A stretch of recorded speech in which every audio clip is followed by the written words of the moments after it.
Hey everybody, this is Scoots, and you're listening to Bedtime Stories from Sleep With Me, which is just stories from the Sleep With Me podcast. So if you like the stories from Sleep With Me, you've even checked out our original podcast, a full length. It's called Sleep With Me. And if you enjoy these stories, you could support the production of the show and get tons of stories-only versions of Sleep With Me on Sleep With Me Plus. If this show is worth, if you listen to it on a regular basis, you say, this show is worth $60 a year to me. This show's worth $120 a year to me. Sign up. You can sign up monthly or annually. You get a podcast with story-only versions of Sleep With Me, like this, but ad-free. You get full versions of Sleep With Me, bonus versions of Sleep With Me. And you help us keep making the show well into, hopefully, like the long future. So, but if you're new, check this out. This is called Bedtime Stories from Sleep With Me. And it'll be Bedtime Stories from Sleep With Me podcast. Thanks and good night. Friends beyond the binary, ladies and gentlemen, boys and girls, it's time for the podcaster that's here to tuck you in, to try to make things comfortable, to get things cozy, but also, if you need me at a mumble or below, just like a TV going through the walls at nighttime, you're listening in to somebody in another room, in that calm place where you're listening in. It's just a good mumble and a hum. I'm as sensible as a mumble and a hum. And mumble and hum, those would be my sidekicks, because it's time for Sleep With Me, the podcast that puts you to sleep. And if your hand hits the fridge tomorrow, if you could remember, this is how we're able to be here for you for free twice a week. Thanks. Hey, everybody, this is Scoots. If you're looking for the most comfortable way to listen to Sleep With Me podcast or Bedtime Stories from Sleep With Me, you can get yourself a pair of sleep phones, like Sleep With Me merchandise sleep phones with different logos and cool stuff on there. And you could get that at sleepwithmepodcast.com/sleepphones and use Sleep With Me at checkout to save $5 off your order. Thanks, everybody. All right, everybody. Scoots here. And, this is one of these tales that haven't told, tales, untold tales never told. And I guess the subtext, is this subtext? My daughter is learning about subtext in school. And I said, could you explain it to me again? And she turned away and changed the subject. I don't know if it's that subject, but why did I ask what was subtext? Oh, I said that when I say tales, untold tales, the subtext in my brain, or it's a subtweet, I think, or something that says there's a reason they're untold. And this all takes place, these are the tales I get to hear when I'm sitting outside. This time I decided to sit on one of the, there's a broken carousel outside of a Kmart, or what once was a Kmart. This is when I heard the tale, when it was still a Kmart. One of my great regrets was not going in and having lunch at the K Cafe or the cafeteria with a K. But I got to listen to the pigeons tell another tale about stuff. This one was called Mumble and Hum. And it was a tale about Mumble and Hum.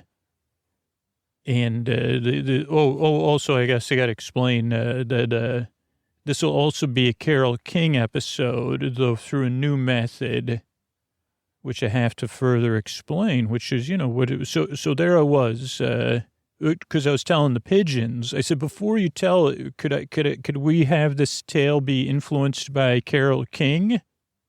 And they said the great songstress and activist and leader, Carole King. And I said, one in the same, well, not quite one in the same, one and much more than just the same.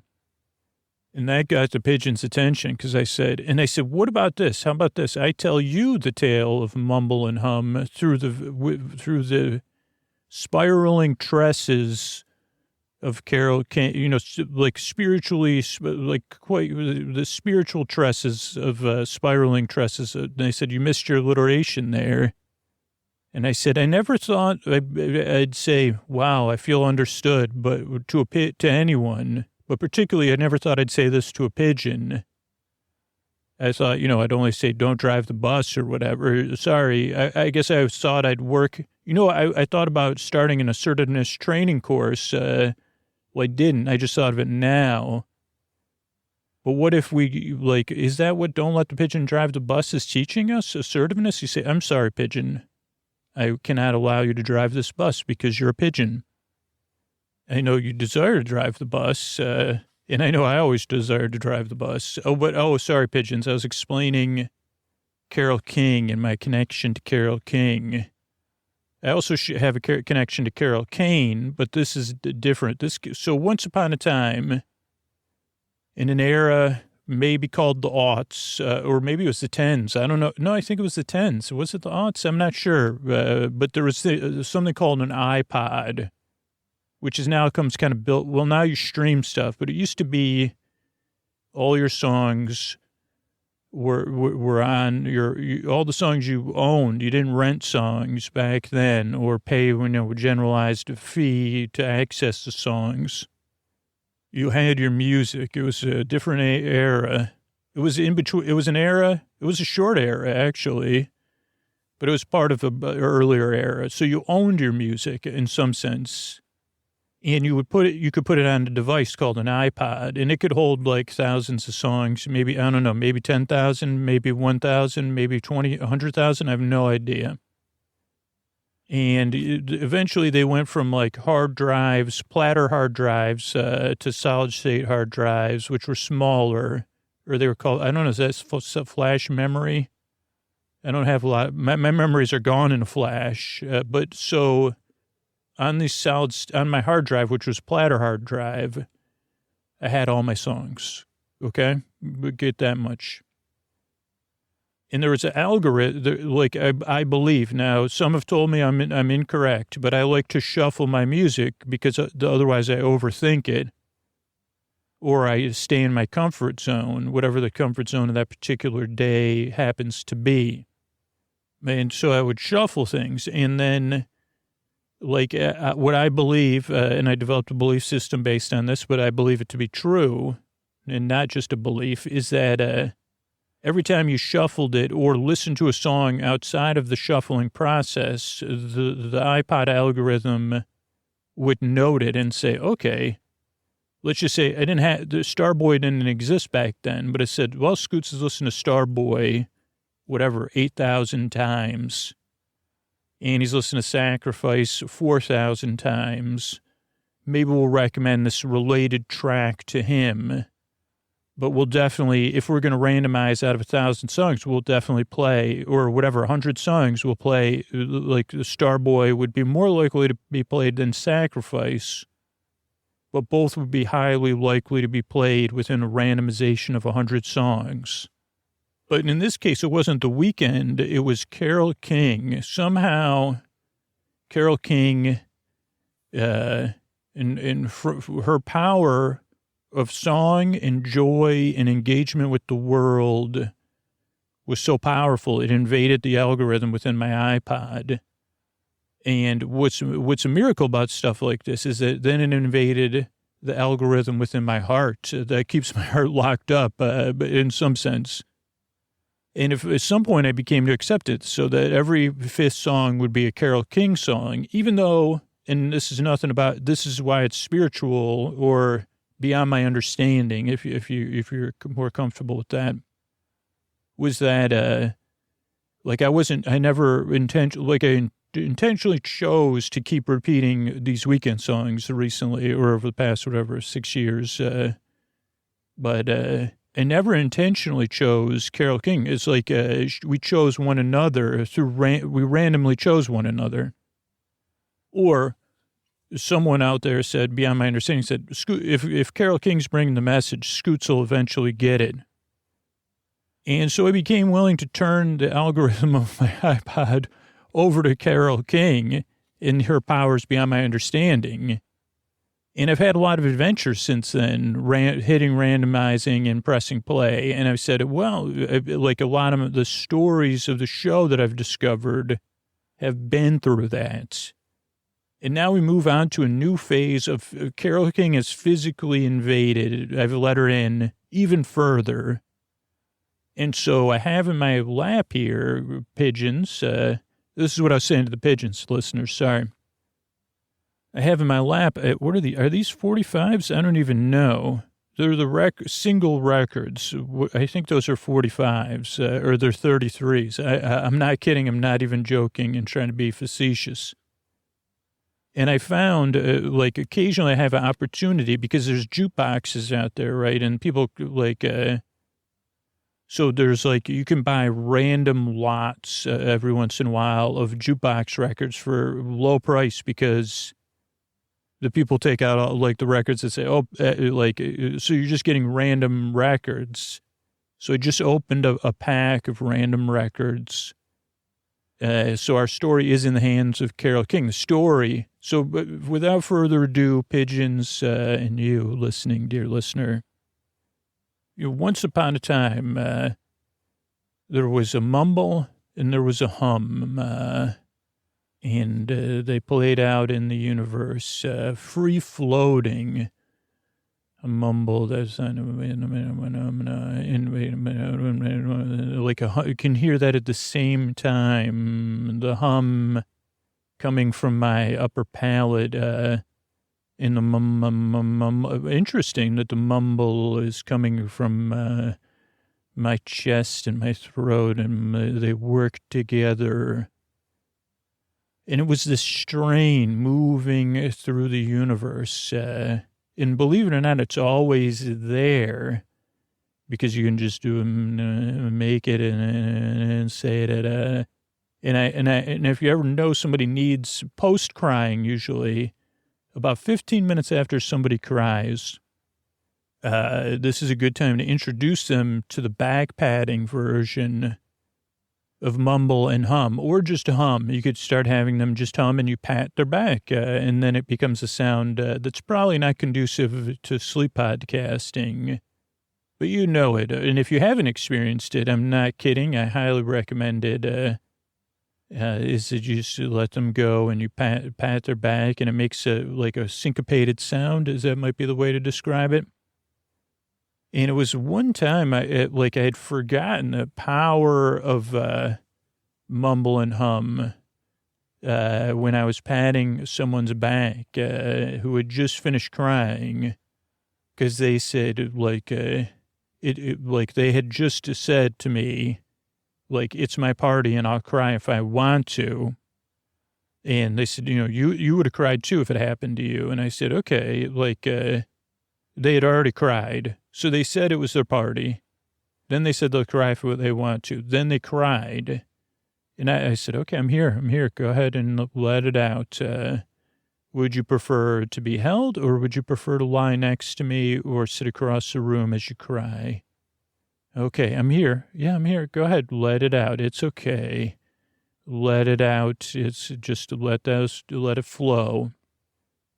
And then afterwards, and this was one of those ones where it was a party, and so the contrast of it's a party, and then I'll cry if I want to, and then the crying, it ended up with some of the breath catching afterwards and the sniffling.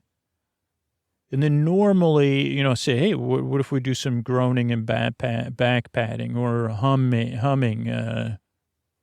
and they said, okay, this really helps now. And usually you can laugh with still some tears in between it. And they said, where did you learn this? And I said, well, once upon a time, there was two friends, and we'll just call them Mumble and Hum. And Mumble had planned this really big party for themselves, really, really big party. And they had said they invited everyone they knew, everyone in town. And they said, well, what was the party for? And Mumble had Mumble Mumble meant something different back then. It became Mumble. This is how Mumble and Hum came into parlance, according to this story. This is more of a fable. But Mumble was one of those people that didn't communicate the same way as everyone else. And they had felt bad about it. Like they said, well, when I say stuff, it it doesn't always like or trails off. And they like people, a lot of people, they'd say, okay, say it again. And then they like, this was a world with a lot of active listening, a little bit different than ours. And they'd say, okay, did you say, you know an elephant that wears pants? Okay, that's good. Is that what you said? And then Mumble would say, yes, an elephant wears pants. And I say, okay, interesting.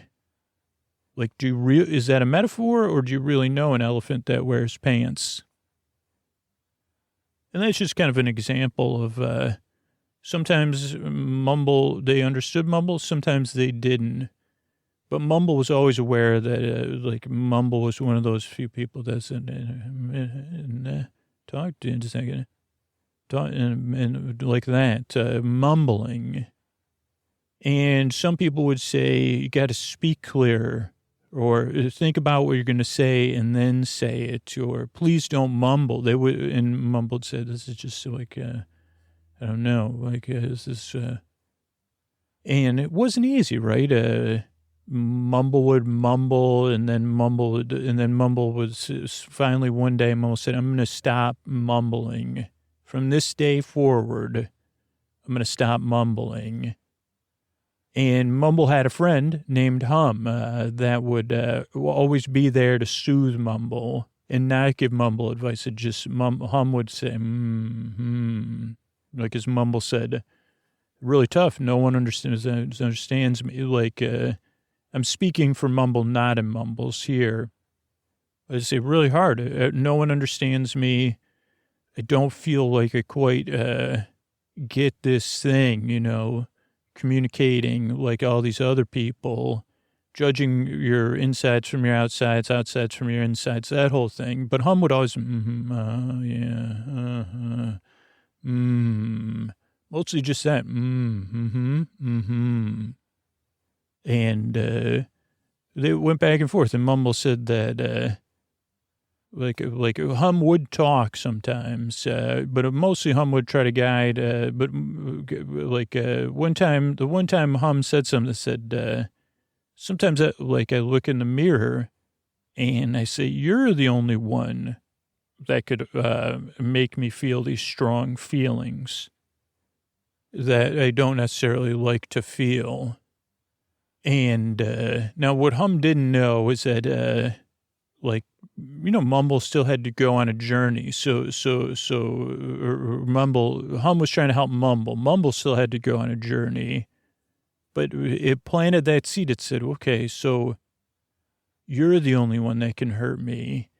And maybe Mumble was just a little too young for this information. Like Mumble had to live a little bit more. Hum was in a place where Hum could just hum. And knew, I'm just here to hum, and give my experience. Well, that helped me. But Hum wasn't a parent, and Hum wasn't so maybe there was just a little bit missing, or maybe Hum was so full of comforting hums that Hum was able to just put that out there and know that at some point, Mumble would get it. But this wasn't the time, particularly this part of the story, that Mumble would get it, because Hum left, they couldn't spend all their time together. So Mumble was alone looking in the mirror and didn't decide to call Hum and run things by Hum or talk to someone else. And, Mumble had kind of got tired of asking other authority figures or even other people Mumble's age for help, because they said, well, just stop mumbling. Why don't you why don't you just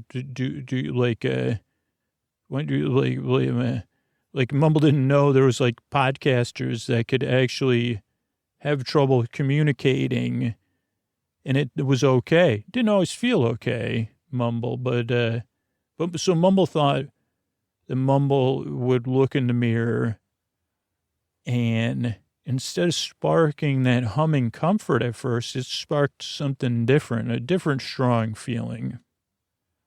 a feeling kind of like BLAME, blame.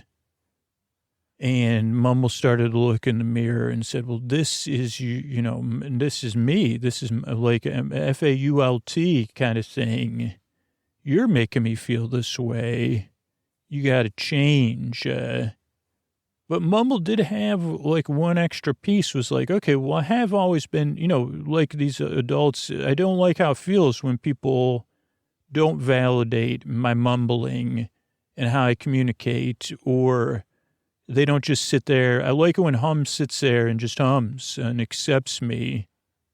And I don't understand this whole change, or I'm supposed to communicate differently, or pull up my bootstraps or whatever. But I do know this Mumble that I'm seeing in the mirror. So Mumble said, well, maybe there has to be two Mumbles. And Mumble even sang a mumbling song. It reminds me of the song Two Faces Have I. That I don't quite remember the lyrics to it at all. But, Mumble sang that song in the mirror and decided, okay, well, and then realized, okay, one of my faces is Mumbles. And one of my faces is maybe this face I got from all these adults saying, point finger wagging and saying, pull it together, Mumbles. Stop mumbling. Speak in a clear voice. Make eye, pull your shoulders back and lift your head up, belly button in. The whole, and Mumble said, well, I was in a minute. And so, said, I got these two faces, have I? And I don't know, this face that it was wagging me in the mirror and saying that it's my fault. I don't necessarily think that just makes me sag my shoulders more. And so Mumble got this idea, well, if maybe I can entice that part of me with a party, like a goal, this grand goal. Oh, one day I'll never mumble again. And I'll get this together. Just like people said, I'll I'll take total control of my communication, and, no stone will be left unturned until my mumbling is gone. But Mumble still mumbled a lot, but Mumble went out and went in search of the world. First said, okay, where are the best addiction coaches? Who these adults that were disempowering me? Went back to them and said, well, who's that? And they said, okay, but the ones, they were still trying to actively communicate in this world, but still saying, it wasn't easy. Remember, Mumble's just a kid-ish, at least emotionally. That's why I identify with Mumble so much. But Mumble said, where's the bet? Who do you recommend if you want to change my talking and stuff and they said, well, just to, a lot of people didn't have solid solutions. So Mumble would just move on and say, well, maybe you weren't like at least Mumble was catching stuff. Okay, well, I'm trying to be empowered. Now, I would say, Mumble's taking on a lot of power to change everything at all costs, and that's the road Mumble went down. And Mumble kept searching, and then eventually found people that say, oh, well, this diction coach is there, and this diction coach is there. And Mumble started working with them, or Mumble would say, well, I got to figure out, well, they said, this is my fee. Well, what can I do? I don't have your fee. We'll come back when you do. Or, oh, you could do this work for my fee. And Mumble was willing to do what it took to pay those fees, or to, barter for those fees. But each thing, it was like these diction exercises, or, oh boy, what, I don't know, because I wasn't there. This part of the story, I wasn't there, but it was a lot of repetition, and and all that kind of stuff. And Mumble said, I don't know how to, but Mumble could start to realize that, well, maybe this is different. Like maybe that two faces thing is, I had something there in the mirror. And remember what Hum was trying to say? Now, it wasn't what Hum was trying to say. We know that, but Mumble didn't know that. And so Mumble said, okay, maybe I have to, become two parts of Mumble and not Mumble. And so Mumble would then go into these diction classes and try to not pretend, but compartmentalize, I guess is the best way to describe it. And kind of forget about Mumble's or the feeling. Like, I guess Mumble wasn't in it. It said, okay, well, I got to create this new place and this new part of me that's going to be the communicator. Oh, boy, am I going to communicate clear as the clearest day in the clearest sky. Like a window without streaks. It's just been washed. Holy cow. Look out, birds, because there's a window here. Maybe I have to keep it clean to communicate, but maybe I could just tell you not that there's a window here, but it's so clear because of my communication. But what Mumble noticed was that even that it was really exhausting, like holding that up and all the work that went into it. It worked. But when Mumble started to get tired, or sometimes when Mumble's focus slipped, or Mumble was a little down or feeling lonely or hungry or upset, the mumbles would come through. And sometimes they came through when it wasn't the perfect time, right? Because Mumble had slowly started to build a reputation as a clear window speaker. And, pada poom, pada ping, to the highest bidder comes Mumbles, where it became an ironic name. So tonight, this super silver speaker is going to be Mumbles. And people thought it was a joke almost, but not every time, right? Every once in a while, the Mumble would creep in, and maybe Mumble would cover it up. But Mumble would go back to the mirror after that and say, I can't believe that leaked out, those mumbles. And maybe sometimes the only person who would notice it was Mumbles. But Mumbles was still not satisfied. And so, Mumbles started to travel the world and say, and it was actually Hum that said, Hum and Mumbles hadn't been in touch because Hum said, like that a couple times, and Mumbles didn't like it, during this journey. Or, that's, when I look in the mirror, and so Mumbles had kind of said, you know what, Hum? You're the one that told me to look in the mirror. And, strong, they parted ways. Their journey had separated. But Mumbles was still on this quest to find, I got to find a solution here. I got to find, and I guess it was Hum that said, look outside, outside the box, maybe. But Mumbles, again, it deteriorated after that. Like Hum was trying to say, but maybe don't do anything. Maybe,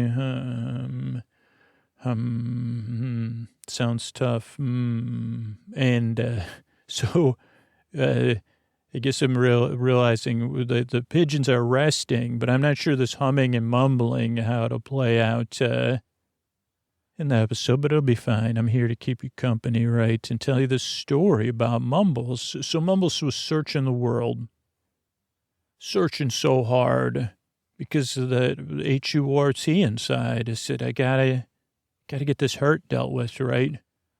Yeah, we can all recognize that. Maybe even we wish, this part of the story is where you wish you could be like an invisible hum saying, mumbles, So we could just all hum if we need to, or do some sort of talking or imagining, just like we're humming to comfort Mumbles. But Mumbles wasn't in the comforting spot. Mumbles was in the active spot. And eventually Mumbles heard about this one teacher who said, I don't teach diction. I don't teach pronunciation. I don't teach mumbling. Like I teach, I teach more than that. But known, to be the greatest communication teacher in the world, not available. I don't take on new students, but Mumbles would not said,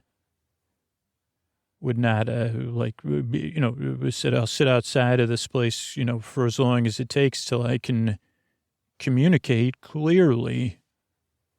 But there was something in the eye of that teacher, right, who said, okay, I see you. I see you're hurting. I see what you want. Maybe there's a way I can help. And finally the teacher came out and said to Mumbles, like, you really want to learn to clearly communicate, you're going to have to kind of let go of what you think communication is. And Mumbles said, are you willing? And Mumbles said, I think so.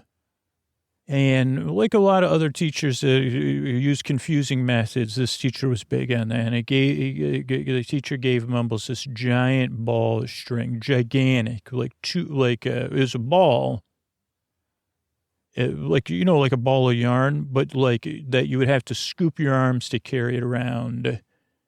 Now it was light. It was big, but it was light. And it had the string coming out. It was a ball of yarn.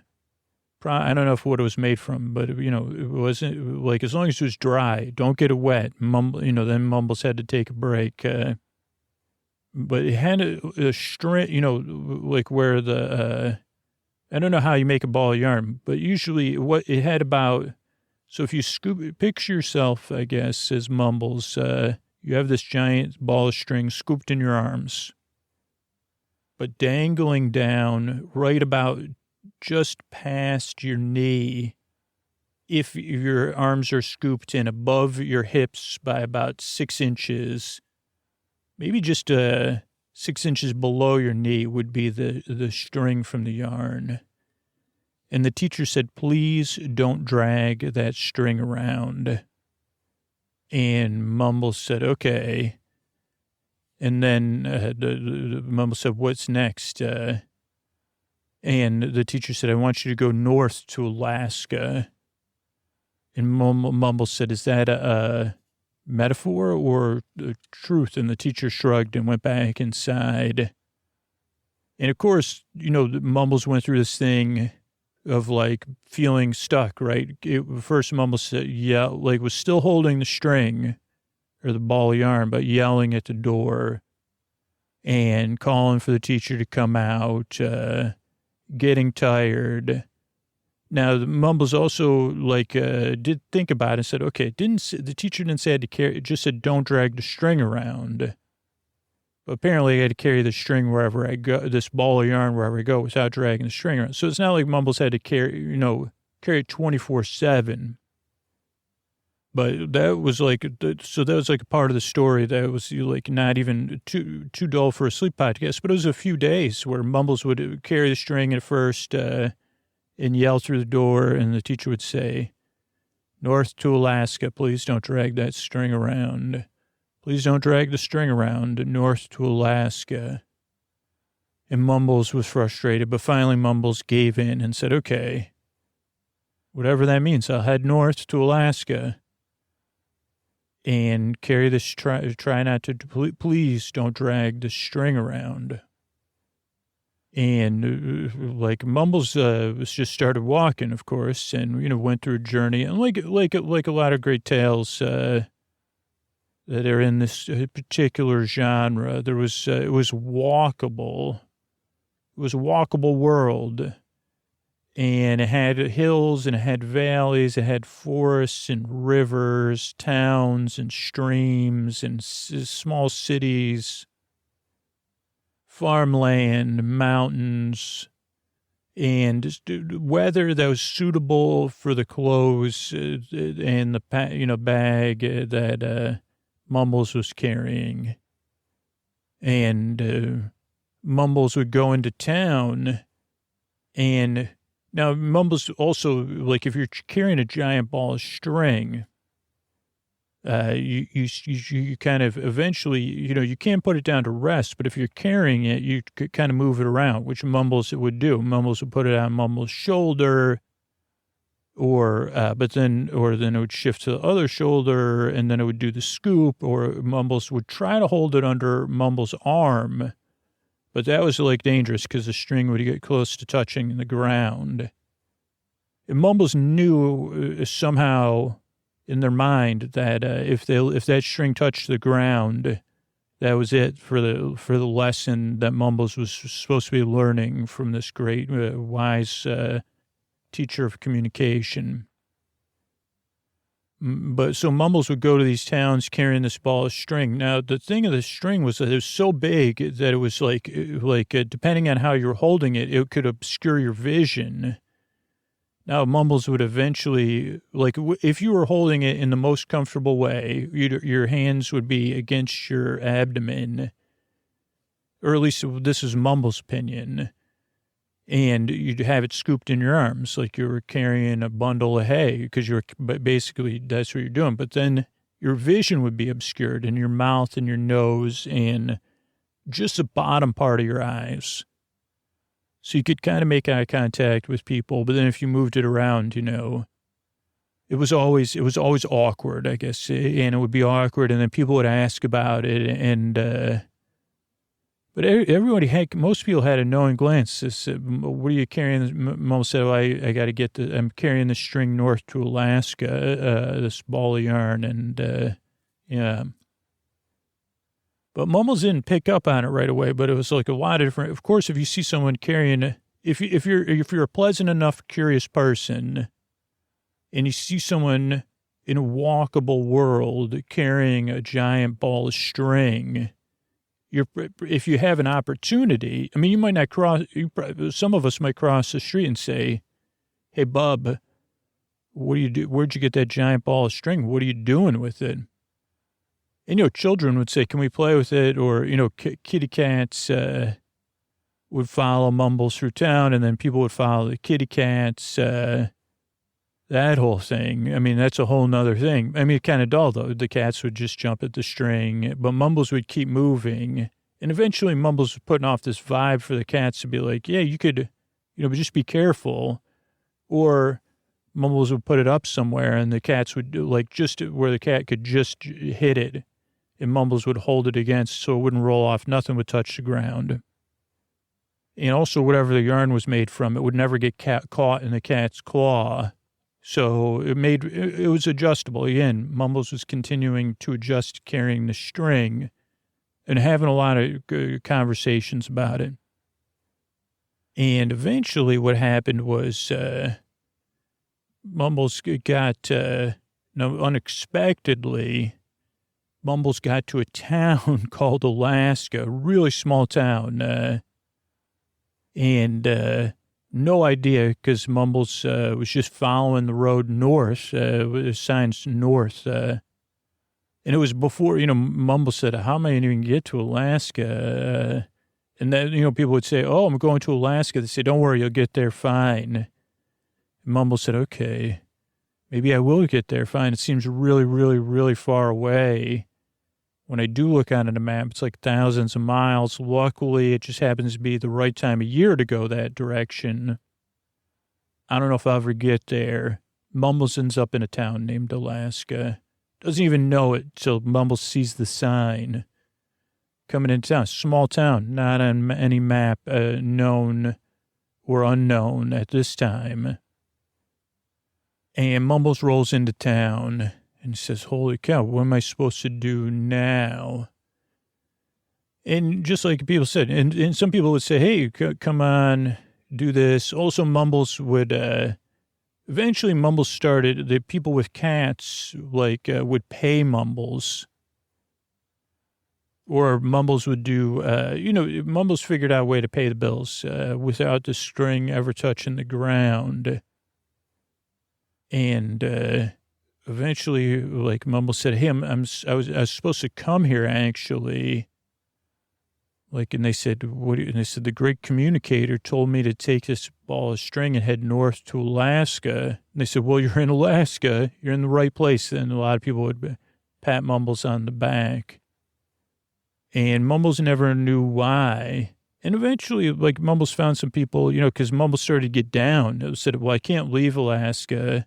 Am I just supposed to go, Mumbles felt stuck. Should I go back? Should I go north to the state of Alaska? Am I in the wrong place? It kept asking, well, I don't know if I'm supposed to be here. I don't know what I'm supposed to do. And like, eventually this one woman, Mumbles, was sitting there and she said, okay, tell me everything, like, slowly, over time. And Mumbles told her, and she said, told her about the stuff with her, like, she said, okay, tell me about your friend Hum. Hum sounds great. And eventually Mumbles developed trust to like, where he kind of let it all spill out. The mumbling, the compartmentalizing, and the mirror. Now, the mirror was the last piece. She actually had to pull at a different kind of string, to be like, because Mumbles had almost forgotten about it.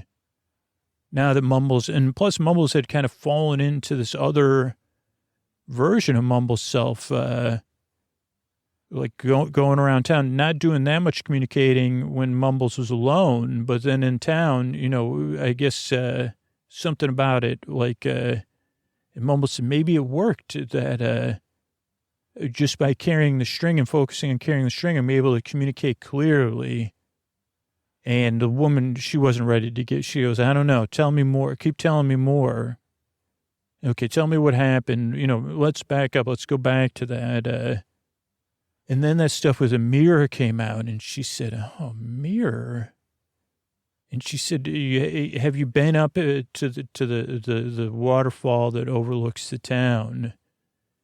And Mumble said, no, because I don't want to get this ball of string wet. And she said, don't worry. Like, she goes, it's like, the summertime. So the flow is really low. And she goes, we got this big art installation up there. It's been up there for, long time. I think you should go up there and look at it. And she goes, remember, like, not everything means what we think it means, right? Maybe it means something else, or maybe it means 2 or 3 things at once. And Mumble said, okay. And the Mumble said, okay. So Mumbles went up the hill carrying the string to the waterfall outside of the town of Alaska and started to see the shine, like, said, wow, it's a shiny waterfall. There's a little stream, very picturesque. At this point, Mumbles was in really good shape from carrying this ball of string. And eventually, like, Mumbles realized that just past the waterfall was where the shine was coming from, was a giant mirror. And the mirror was so the mirror was like to the right of the waterfall, but on this thing that was like facing. So if you're standing in front of the mirror, looking into the mirror, behind you was like to the left would be just the part of the waterfall. And then this vista of the entire valley, the town of Alaska. And on a clear day, like they say, you could almost see forever. In this mirror, I mean, you could turn around and do it too. But that, and then on the top of the mirror, carved in wood, it said, all for myself. And you could also sit on a bench and look up in the mirror. And at first, Mumbles kind of got to joke, like, oh, if you come up here and you say, all this is for me, all this beauty, all for myself, I got it all to myself. This is what life really is. But then something else creeped up, and Mumbles didn't even realize it at the time. But Mumbles started to relax in a way they never had before. And their arms went down a little bit, and the string thing, and something at the same time, Mumble started to relax. This thing creeped in, like, all for myself, and thought about Hum, and just thought about like everything came together slowly, and the string hit the ground, right? We'll just point that part out. And the Mumble said, I've been doing this all for myself, but not myself. Like, for that self, like, you know what I mean? Mumble realized that this whole journey about communication had been for myself, but not myself at the same time. And then somebody else was hiking, and they were hiking behind Mumbles, and they saw Mumbles just staring in the mirror, and they said, you must have been a beautiful baby. And then they just kept going. And this was, if that was a musical, it'd be numbers in a musical, right? Like Carole King would probably be like figuring it out. But Mumbles said, I think I was a beautiful baby, and then thought about, every baby's beautiful, like, to its mother, hardy har har. I don't know, something shifted again in Mumbles, and Mumbles started mumbling and saying, remember when I was and thinking about Hum, and how Hum was always kind of just there, humming away most of the time. Most of the time, Hum never communicated anything other than that hum. And what did the hum do when Mumbles needed it? But it soothed Mumbles. It gave Mumbles something. And, if it was a musical, Mumbles would have sang a song in mumbling at this point, like, why am I so shy? Because Mumbles had that moment of, I guess, like in this case, because it's a parable, it's a stark moment of self-realization and acceptance that only a story like this can. And Mumble started to mumble and mumble and mumble some more and started to feel better. It was like a half heaven, half heartache, at the same time. And Mumbles like totally let the ball string roll on the ground and fall out of their arms, and headed out, let the string roll, and went in search of Hum. And it took a while, but Mumbles suddenly realized, Well, said, I think I have some sort of purpose, and it's to accept my mumbling. Maybe my mumbling isn't a problem. It's my communicating that's the problem. Like, and then Mumble started to make these connections, like all of the blocking of the string and the inner, the nonverbal communication and all the listening people did on the journey to Mumbles. And again, all of that hum, and something beyond self-actualization happened. I don't know if that's the right word, where it was like the question that Mumbles was really asking, and that really Hum was asking, when will I be loved? And Mumbles said, that's what you were asking me in the mirror, not why can't I communicate? When will I be loved by me, by Mumbles? It's not about the mumbling at all. It's about that feeling, when will I be loved? That's what Hum was trying to tell me. And eventually they reconnected, and they would work together, like in spreading the word of nonverbal soothing communication. That didn't, unfortunately, this is an untold tale. Never caught on. I don't understand it.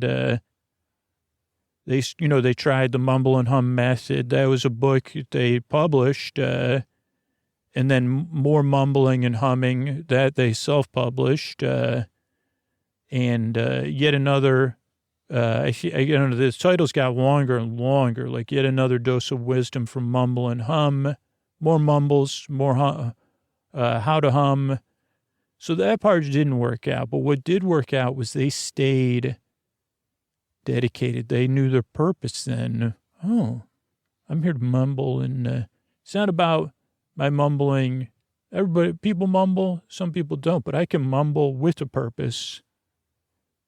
And just like Hum did. And then they said, well, because it's not working out, maybe our world's just not ready for it. That was when the cosmic power of those twirling tresses of Carole King came in. And de-actualized, I guess, said, let's just let you loose in the universe, mumbling, humming you off, and saying, hey, it goes and it's okay. And we're here to help, but if you need to, you could always hum or talk like this, pat your own back, or just do it. It really does feel good, and just let it go. And let it go. It's going to be okay. I'm here to help. I see you. And when will you be loved? It's just letting that love in a little bit, maybe. But just remember, I was telling the story to pigeons. I realized they'd flown off. But it was fine because I was telling it to the horsey I was on a little tiny carousel, a red horse with blue eyes. And I think that horse got the story by way of Carole King. So thank you, everybody, and let me mumble you in and say good night. All right, I want to thank everybody that reviewed the podcast recently over on Apple Podcasts.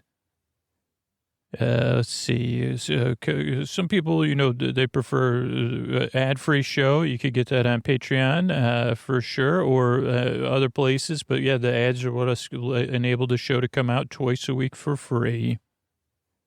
I want to thank Pep, who said, best boy, you make my night better. That's from Canada.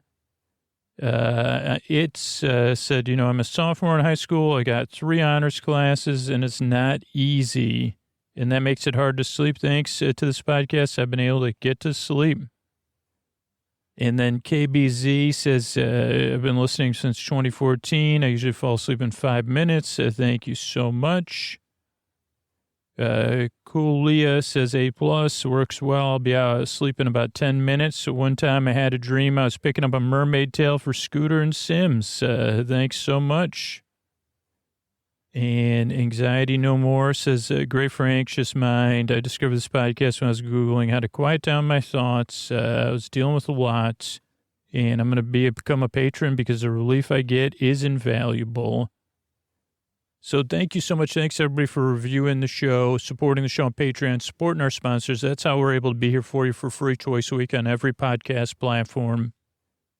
And, we also have like over 400 episodes ready to go in the archives. You could help the show grow, join our referral program, and get rewarded for referring people to podcasts, or just spread the word about podcasting in general. Don't even talk about Sleep With Me. Just show people, hey, this is the app I use. Let me show you on my phone. Let them kind of discover it on their own, but guide them or be there as a resource when they need help and say, oh, I could show you that. No problem. Just tell them what podcast app you used. Maybe tell them a couple of podcasts you listen to. Slow sell, because believe me, I've tried with my parents the more direct approach. So do it a soft sell.